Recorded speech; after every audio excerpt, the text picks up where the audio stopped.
Ibu, bapak, saudari, saudara, rekan-rekan muda, dan adik-adik sekalian, dimanapun kalian berada, bertemu kembali dengan saya, Romo Tino SSCC, di dalam catatan pesiarah. Semakin orang beriman, semakin ia percaya. Semakin ia percaya, ia akan semakin belajar untuk tidak mudah mencurigai atau menduga sesamanya hanya karena atas dasar curiga, hanya karena atas dasar tidak suka.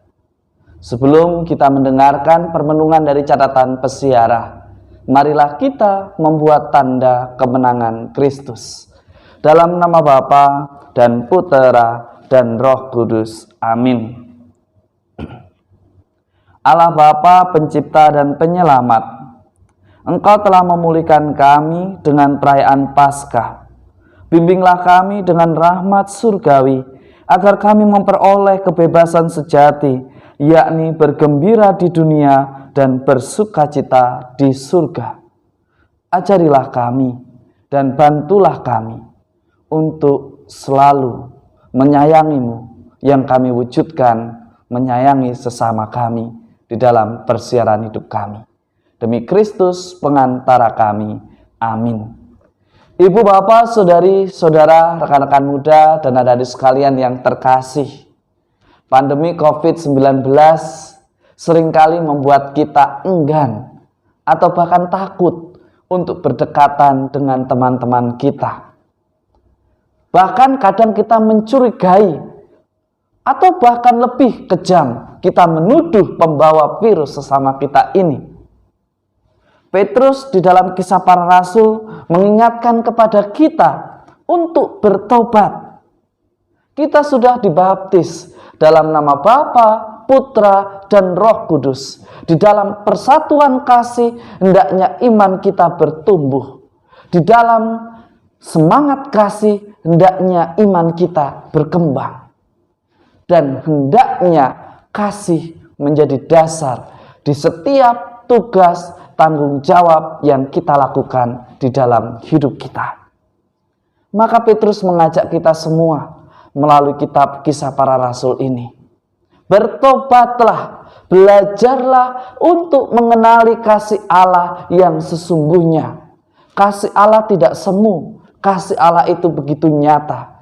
Kasih Allah tidak egois, karena kasih Allah mengajak untuk solider, mengajak untuk terlibat melayani.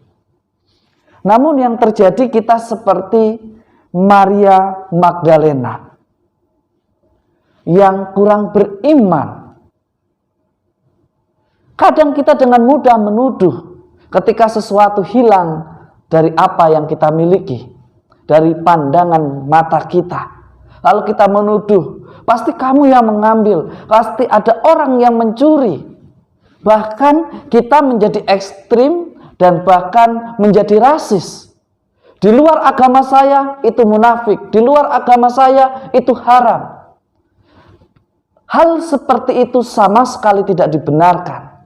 Karena dari Injil Yohanes ini mau mengatakan, sebenarnya orang yang semakin beriman, orang yang semakin mengenal Tuhan, ia akan menghargai apa yang namanya perbedaan pribadi, apa yang namanya perbedaan suku, apa yang namanya perbedaan pendapat.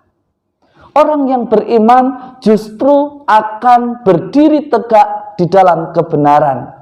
Dia tidak akan pernah menuduh.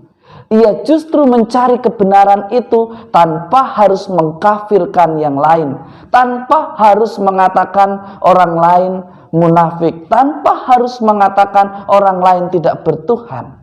Kita diajak, karena orang yang semakin mengenal Tuhan akan semakin mengasihi sesamanya. Sangat lucu ketika kita mengatakan atas nama Tuhan, tetapi kita menghancurkan hidup orang. Apakah hal itu adalah wujud sebagai orang beriman? Tidak. Sebagaimana dialami oleh Maria, karena cintanya yang egois, Karena kehilangannya yang mendalam, yang membiarkan dirinya berduka, akhirnya ia pun tidak menyadari kehadiran Tuhan yang menyapa secara nyata di dalam hidupnya. Bahkan ia menuduh, siapa yang mencuri Tuhanku? Yang mencuri Tuhan kita mungkin kesombongan kita, keegoisan kita, keangkuhan kita. Itulah yang mencuri Tuhan dari hidup kita. Kesucian kita yang seolah-olah sebagai orang tak berdosa dan yang lain berdosa, itulah yang mencuri Tuhan dari kita. Beranikah kita sekarang belajar untuk hidup di tengah pandemi COVID-19 ini?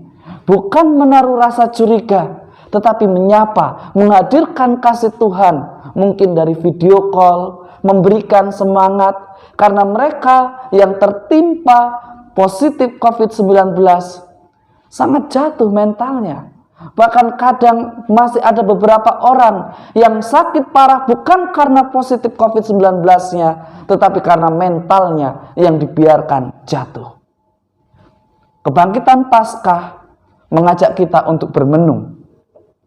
Sudahkah aku beriman? Sudahkah aku membiarkan Tuhan mengubah hidupku untuk tidak mudah mengkafirkan orang, menghina orang, dan menjelek-jelekkan sesama kita? Mampukah kita menghadirkan Tuhan dengan saling mendukung, saling menolong? Karena Tuhan tidak menyapa melulu dari orang-orang yang seiman. Bahkan Tuhan kadang menantang kita untuk berani keluar dari zona nyaman kita, menyapa saudara-saudara kita yang tidak seiman pula. Semoga arti mengasihi benar-benar kita hayati, yang sungguh tampak nyata kasih Allah di dalam sakramen pembaptisan.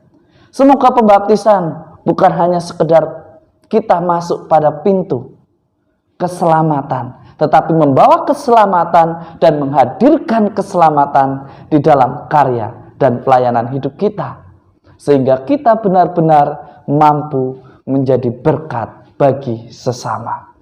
Semoga berkat Tuhan senantiasa melindungi dan memberkati kita semua, dalam nama Bapa dan Putera dan Roh Kudus. Amin.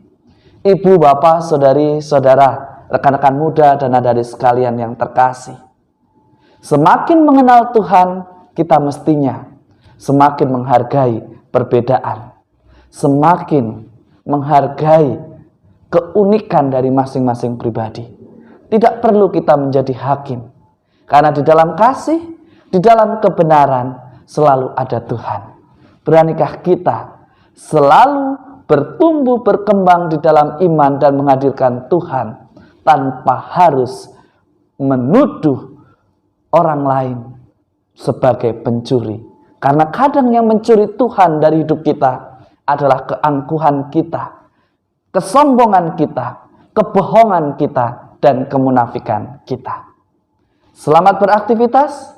Jadilah orang beriman yang jujur dan rela memperjuangkan kebenaran. Tuhan memberkati. Amin.